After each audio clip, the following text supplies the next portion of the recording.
तेरे इम्तिहान को नकार देगी ये दुनिया, थोड़ी और मेहनत तो कर ले, तुझे बहुत ऊंचा उड़ना है। साथियों, एक बार फिर हाजिर हूं आपके सामने नए अंदाज में मैथ्स की एक क्लास लेकर। तो सही साथियों, मैथ्स की रीढ़ की हड्डी कही जाने वाली टॉपिक परसेंटेज, प्रतिशत, आज मैं आपके लिए लेकर आया हूं। बड़े ही इजी तरीके से, बिना प्रेशर आपको पढ़ना है, खुले दिमाग से, खुले माइंड से पढ़ना है। थोड़ा पढ़ लेना लेकिन बिना प्रेशर पढ़ना है। तो आइए शुरू करते हैं आज की ये क्लास। परसेंटेज टॉपिक पढ़ेंगे हम। क्या पढ़ेंगे? प्रतिशत। प्रतिशत क्या होता है देखिए साथियों, जैसे मैं कहूं 1%, तो एक क्या होगा? 1 डिवाइडेड बाई 100 कितना हो जाएगा? 0.01। मैं कहूं 2%, 2% कहूं तो 2 डिवाइडेड बाई 100 तो कितना हो जाएगा? 0.02। तो अब आपको एक बात समझ में आ गई होगी, क्या? कि जब परसेंट हटाना हो, जब प्रतिशत हटाना हो तो क्या करेंगे? 100 का भाग लगाएंगे, 100 से डिवाइड करेंगे। जब प्रतिशत हटाना हो तो 100 से डिवाइड करेंगे, और प्रतिशत लगाना हो तो क्या करेंगे? 100 से गुणा करेंगे। तो ये बात लिख लेते हैं हम। चलो साथियों, ये बात लिखते हैं। क्या लिखेंगे? इसे स्टार बना के लिख लो। जब प्रतिशत हटाना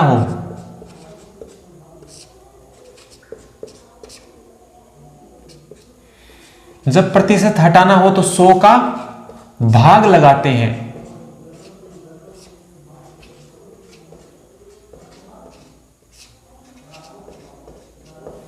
क्या? जब प्रतिशत हटाना हो तो 100 का भाग लगाते हैं, और जब प्रतिशत लगाना हो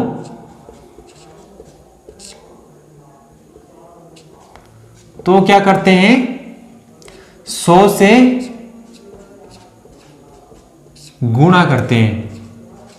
बहुत ही सिंपल बात हो गई। प्रतिशत हटाना होगा तो 100 से डिवाइड कर देंगे, भाग लगा देंगे 100 का, और जब प्रतिशत लगाना होगा तो 100 से क्या कर देंगे? गुणा कर देंगे। तो आइए कुछ सिंपल से क्वेश्चन लेके चलते हैं। सिंपल से, बिल्कुल सिंपल से, इजी से, सिंपल से पढ़ेंगे हम, ऊंचाई से आसमान की तरफ जाएंगे। आइए, जैसे क्वेश्चन लेते हैं, कुछ भी ले लो। जैसे 240 400 का कितना प्रतिशत है? बड़ा ही सिंपल क्वेश्चन है, शुरुआत इसी से होती है। तो इसको हल करते हैं। 240 किसका? 400 का। किसका? 400 का मतलब गुणा, जहां का आए आपको गुणा लगाना है। 240 डिवाइडेड बाई 400 गुणा कितना प्रतिशत है? प्रतिशत तो मतलब 100। अब देख लीजिए आप, 20 कैंसिल आउट, 4 से 24 6 बार, तो कितना परसेंट है? 60% है। ठीक है। अब मैं इसी क्वेश्चन को ऐसे कहता हूं कि 240, अब 400 से कम आपको पता चल रहा है, तो 240 400 से कितना कम प्रतिशत है? क्या? कितना कम प्रतिशत है? कम तो है, लेकिन प्रतिशत में कितना है, परसेंटेज में कितना है, अब वो देखना है। तो चलो नेक्स्ट क्वेश्चन बना लेते हैं इसी से। 240 400 से, लैंग्वेज जैसे जैसे क्वेश्चन, जैसा जैसा क्वेश्चन कह रहा है आप वैसा वैसा करते जाइए, क्वेश्चन सोल्व होता जाएगा। क्वेश्चन की अंगुली पकड़ के चलना है आपको। क्या? क्वेश्चन की अंगुली पकड़ के चलना है। जिधर क्वेश्चन ले जाना चाहता है आप उधर जाइए, क्वेश्चन सोल्व हो जाएगा। 240 400 से अब कम तो है, अब कितना कम प्रतिशत है वो हम देख लेंगे। कितना कम प्रतिशत है?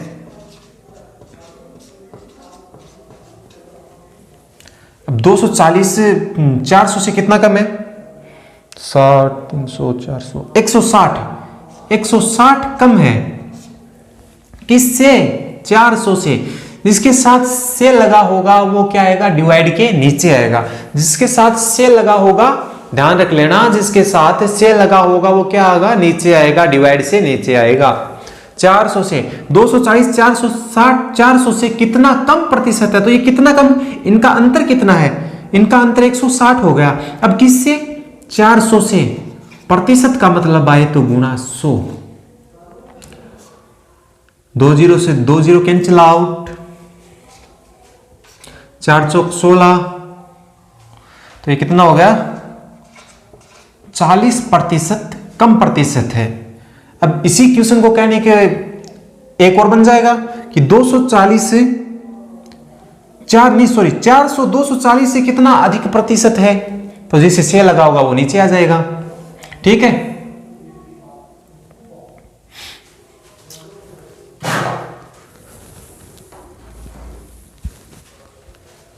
ये हो गया। अब आते हैं इनके क्वेश्चनों पर। आपको क्या है कि टाइप लगा के पढ़ने हैं, टाइप वाइज क्वेश्चन पढ़ते हैं, टाइप बना के हम पढ़ेंगे। उससे क्या होगा कि क्वेश्चन देखते ही आपको पता चल जाएगा, क्वेश्चन देखते ही आपको पता चल जाएगा किस टाइप का क्वेश्चन है और ये किस प्रकार से हल होगा।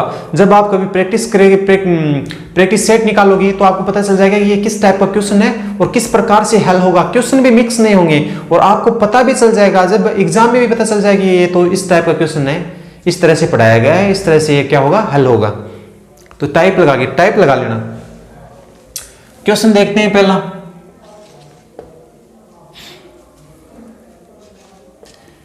ए बी से 25% अधिक है। बड़ा ही सिंपल क्वेश्चन है।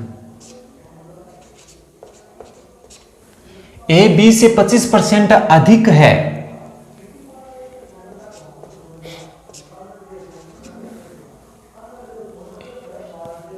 तो बी ए से कितना प्रतिशत कम है रे,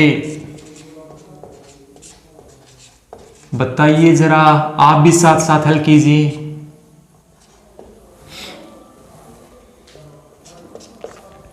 अब देखिए, एक चीज आपको समझ में आ गई होगी कि ए है वो बी से अधिक है, कितना है वो नहीं देखना है। ए बी से अधिक है तो बी तो ए से कम होगा ही, तो क्वेश्चन भी तो यही पूछेगा कि बी ए से कितना कम है। तो देखिए, ए बी से 25% अधिक है, कितना अधिक है, 25 अधिक है।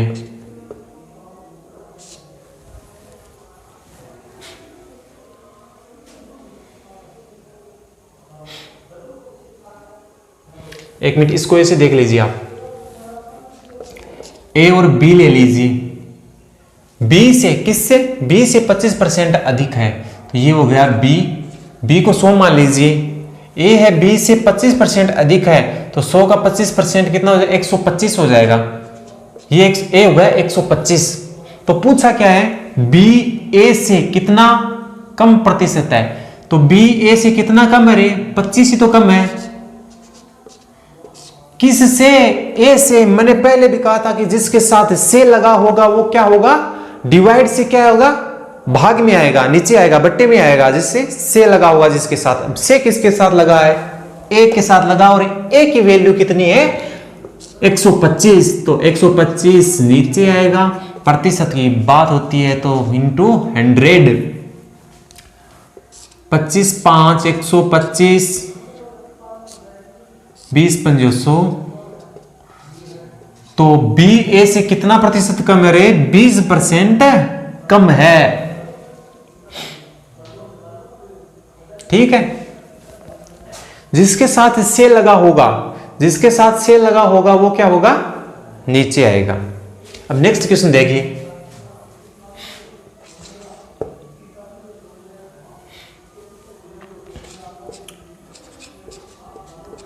ए और बी, हम इनके एक एक दो दो उदाहरण करेंगे, क्वेश्चन करेंगे, क्योंकि इस डिजिट चेंज करने से क्या होगा, क्वेश्चन तो वही है, तो एक क्वेश्चन कर लेंगे। आपको तरीका समझ में आना चाहिए। मेन बात क्या है कि क्वेश्चन समझ में आना नहीं है, मेन बात है कि आपको तरीका समझ में आना चाहिए, रटना नहीं है, आपको तरीका समझना है। तरीका समझ में आना चाहिए। तो हम अलग अलग डिजिट लेके क्वेश्चन नहीं बढ़ाएंगे। एक क्वेश्चन के मैं डिजिट चेंज करके आपको 5-6 भी करवा सकता हूं, लेकिन पन्ने भरने से कुछ नहीं होता है। शॉर्ट पढ़ो, अच्छा पढ़ो, एग्जाम में जो आ रहा है वो पढ़ो। हाँ, तो क्वेश्चन देखिए, ए और बी, अब इनकी जगह आय कह दो, ए और बी की आय है, इनका वेतन है, जो भी है, लेकिन मैं शॉर्ट में सीधा लेके चल रहा हूं। ए और बी सी से क्रमशः 20% व 50% क्या है, अधिक है। ए और बी सी से क्रमशः 20% व 50% अधिक है, तो बी ए से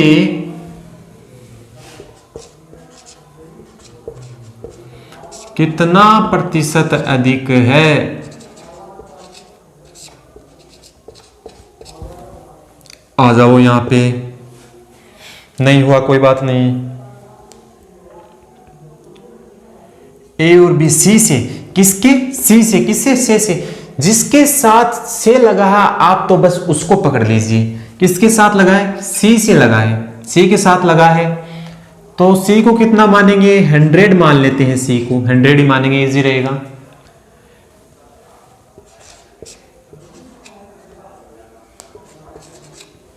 ए तो है वो कितना है, 20% अधिक है सी से, तो ए इसका 20% होगा। 20 मतलब 120 हो गया, ज्यादा है, 100 तो है ही, मतलब 20% अधिक होगा तो 120 हो गया। बी है वो 50% अधिक है, किससे, सी से, ये इनकी वैल्यू आ गई। ठीक है, तो अब पूछा क्या है, पूछा है बी ए से कितना प्रतिशत अधिक है। बी है वो ए से कितना प्रतिशत अधिक है, भाई यहां पे तो 30 दिखाई दे रहा है। ठीक है, किससे, क्वेश्चन कह रहा है ए से, जिसके साथ से लगा होगा वो क्या होगा, डिवाइड में नीचे आएगा। ठीक है, तो से किसके साथ लगा है, ए की वैल्यू 120, तो पुट द वैल्यू ऑफ ए।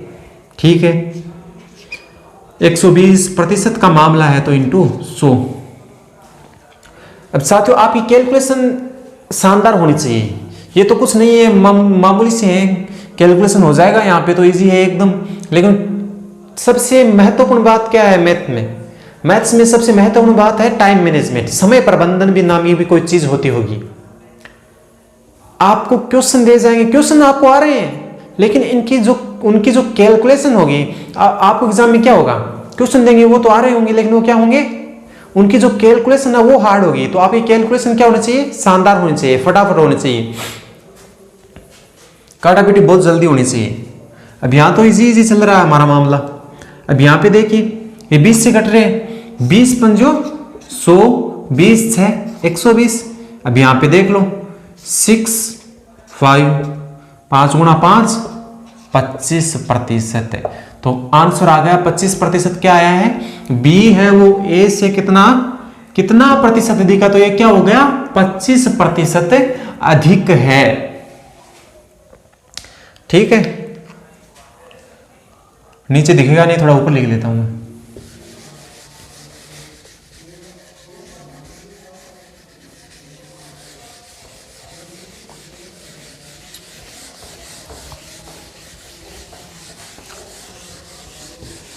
चलिए करते हैं नेक्स्ट क्वेश्चन।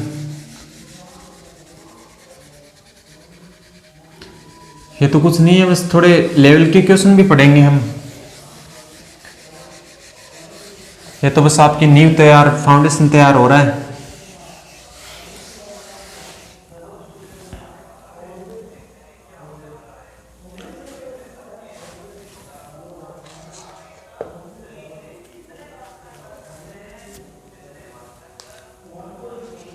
नेक्स्ट क्वेश्चन है, आयत की लंबाई में क्या आयत की लंबाई में 30% की वृद्धि कर दी गई।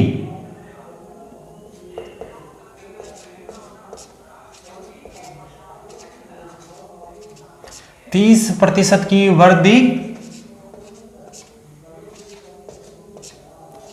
कर दी गई तो आयत की चौड़ाई में कितनी कमी करें?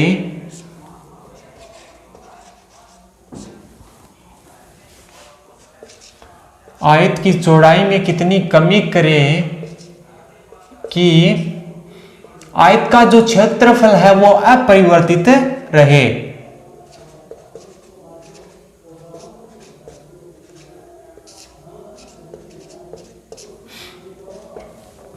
तो आइए, आयत की लंबाई में 30% की क्या कर दी? वृद्धि कर दी गई।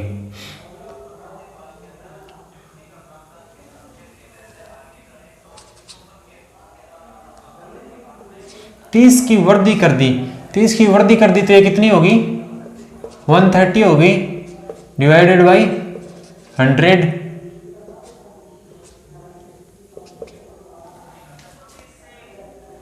कटपिट नहीं रहा है तो 300/13 हो गया। तो कितना हो जाएगा? 13 एकम 13, 13 दूनी 26, 4 40, 13 3 39,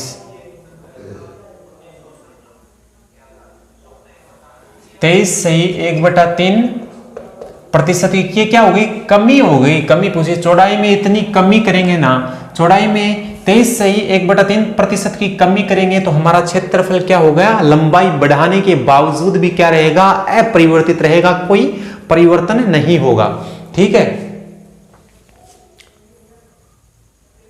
हो गया। नेक्स्ट क्वेश्चन देखते हैं।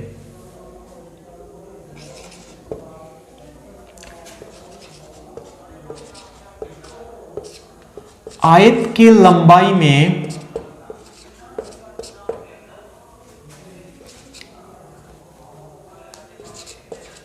20% की वृद्धि, आयत की लंबाई में कर दी 20% की वृद्धि और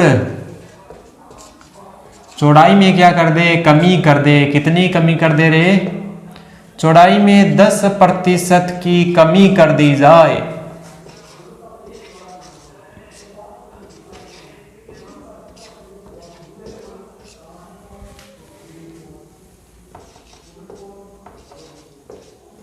तो क्षेत्रफल पर क्या प्रभाव पड़ेगा?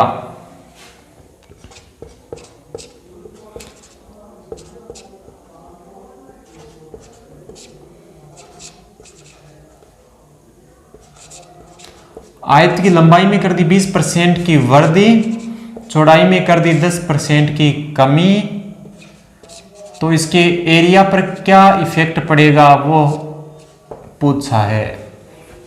तो आ जाओ, लंबाई में 20% की वृद्धि की है मतलब 120। टोटल जो खेल होगा ना वो 100 पर होगा। कमी है, वृद्धि है, वो कितने पर होगी? हमेशा 100 पर होगी। ये आपको ध्यान रख लेना है। ठीक है, अब तो ये कम वृद्धि हुई है 20 की, तो कितने पर हुई है? 100 पर हुई है, तो कितनी होगी?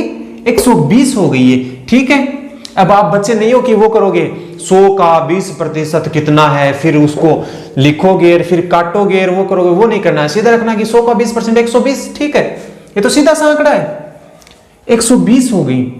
अब चौड़ाई में 10% की कमी, तो सीधा सा है भाई 90।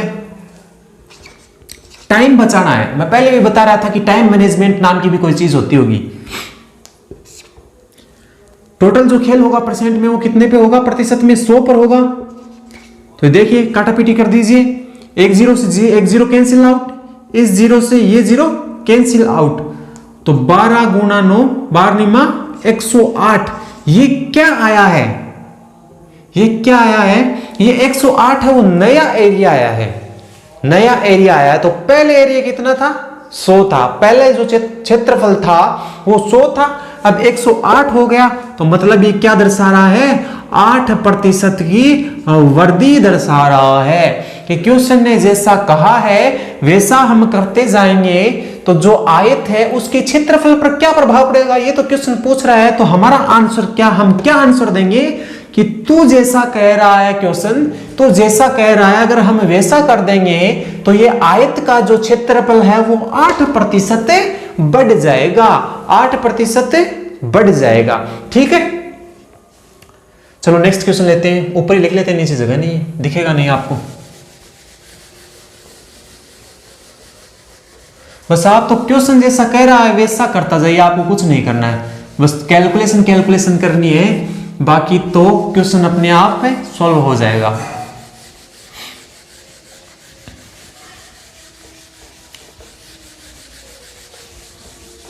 आइए नेक्स्ट करते हैं।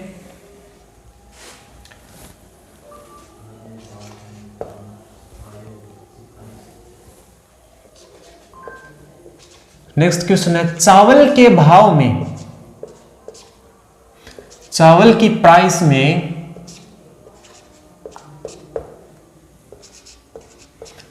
25% की वृद्धि कर दी जाने पर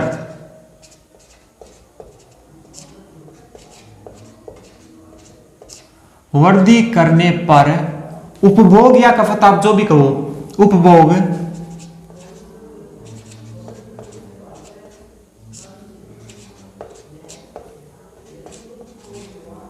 उपभोग में कितने प्रतिशत की कमी करें,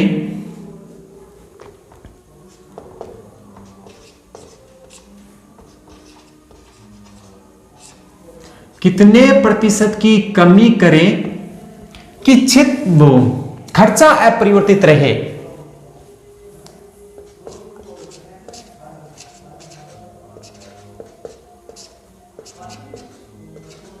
खर्चा अपरिवर्तित रहे। साधारण सी बात है कि जब भाव बढ़ेंगे कि कोई भी चीज, कोई भी वस्तु है, जब भाव बढ़ेंगे तो उसकी खपत कम करनी ही पड़ेगी, ऐसा मध्यम वर्ग के लोग हम करते हैं। तो यहां पे 25% की वृद्धि की गई है, तो उपभोग में कितने प्रतिशत की कमी करें कि खर्चा अपरिवर्तित रहे। तो आइए यहां पे भाव में क्या है, 25% की वृद्धि कर दी गई, 25 की वृद्धि हो गई, तो 25 की वृद्धि हुई है कितने पर हुई है, 125 पे, मल्टीप्लाई 100, 25 5 बार 20 पंजो 100। तो हमारा आंसर क्या आया, हम क्या कहेंगे कि चावल के भाव में 25% की वृद्धि करने पर हम उपभोग, उसकी जो खपत है उसको 20% कम कर देंगे। क्या कर देंगे, 20% जो उसकी खपत है, वो उपभोग है वो कम कर देंगे, जिससे हमारा खर्चा क्या रहेगा, अपरिवर्तित रहेगा, हमारी बचत है वो सेफ रहेगी। ठीक है,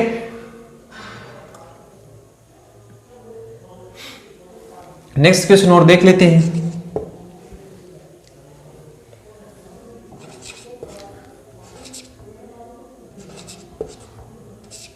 शक्कर के भाव में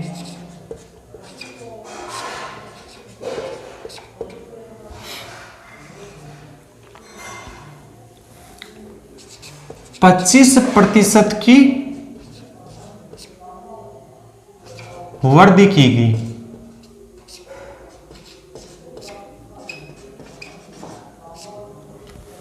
शक्कर के भाव में वो 25% की वृद्धि की गई। अब यहां पे क्या था, थोड़ा सा चेंज कर रहा हूं क्वेश्चन को, थोड़ा सा चेंज किया मैंने। यहां तो उपभोग में पूछा था हमने कितने प्रतिशत की कमी करें, अब मैं यहां पे आपको क्या दूंगा, ये जो कमी है वो भी दे दूंगा। फिर मैं खर्चे पर प्रभाव पूछूंगा कि खर्चे पर क्या प्रभाव पड़ेगा। अभी तो यहाँ पे खर्चा परिवर्तित दिया है, मतलब खर्चा क्या है, कांस्टेंट है, नियत है। अब मैं यहाँ पे आपको उपभोग में भी कमी दे दूंगा। क्या उपभोग में भी कमी है, वो कितनी है, वो आपको एक आंकड़ा दे दूंगा जिससे खर्चा पूछूंगा। ठीक है, क्वेश्चन होगा कि शक्कर के भाव में 25% की वृद्धि की गई और इसका जो उपभोग है, खपत है,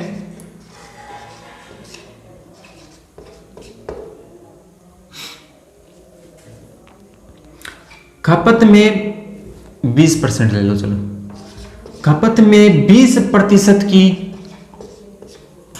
कमी कर दी गई।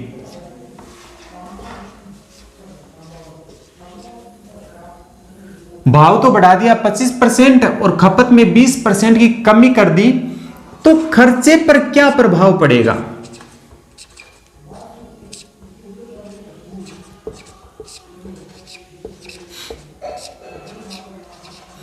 क्वेश्चन को बस थोड़ा सा चेंज किया है।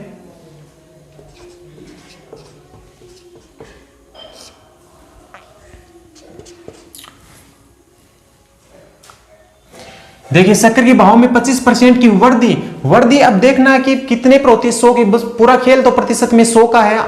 अब 100 पर 25% की वृद्धि हुई है, प्रतिशत की वृद्धि हुई है, तो कितना हो गया? 125 हो गया।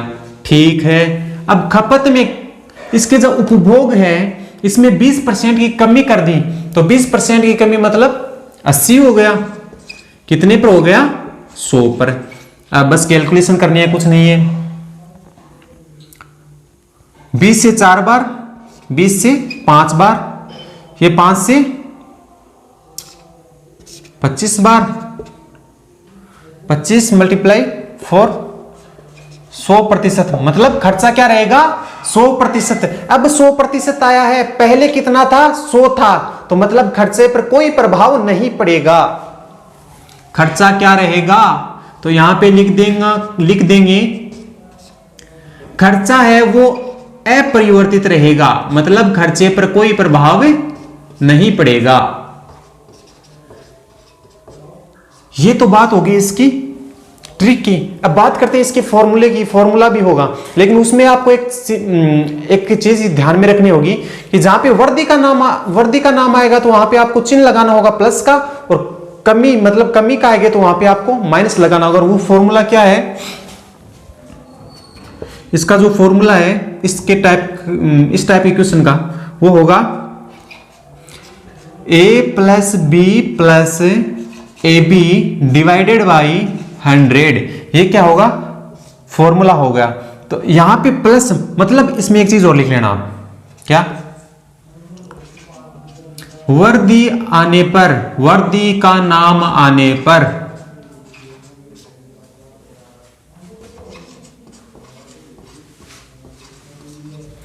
वृद्धि का नाम आने पर जो ये सिंबल है वो प्लस लगेगा, और कमी देने पर, कमी का नाम आने पर सिंबल है वो माइनस लगेगा। ठीक है,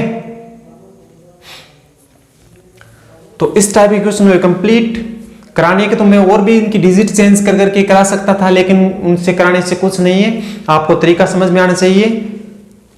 डिजिट तो बस कैलकुलेशन का खेल है, वो तो आपको पता ही है। अब क्वेश्चन एग्जाम में आएंगे तो आपको ये सेम थोड़ी मिलेंगे, आंकड़े अलग अलग मिलेंगे वो तो आज की क्लास यहीं कंप्लीट हुई, पूर्ण हुई। तो मिलेंगे कल, फिर मिलेंगे एक नई वीडियो के साथ, नई क्लास के साथ। दीजिए मुझे इजाजत। जय हिंद।